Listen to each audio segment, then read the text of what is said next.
We take our feelings out of the equation.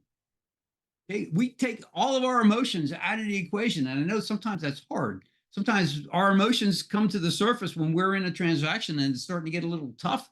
Maybe we have some egos involved and we're like, oh man, we've got to do something about this.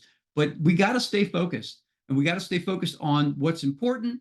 We got to stay focused on making the buyer and the seller feel good about what it is that they're doing. And of course, that is how they'll want to continue to work with you. And be able to connect. And that's one thing about the communication is with communication, it's all about connecting. John Maxwell's got a book. It's called Everyone Communicates, Few Connect. And I actually do a lunch and learn on that because it's like, oh my God, this is like so true, especially here in real estate. We all communicate.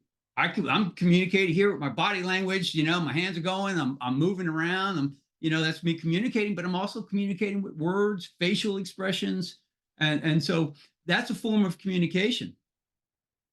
But the real communication happens if I'm connecting with you, and hopefully I am. Hopefully I'm resonating with you, and there's some good information there where you feel like, okay, yeah, I'm connected to Paul.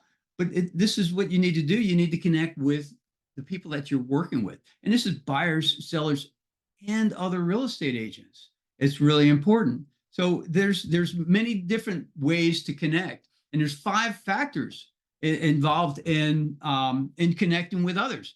And the first thing is relationships and who right? And so we can gain new relationships through people that we know already, right? Who do we know that knows somebody else that we need to know? And so social media is a good way to do that, right?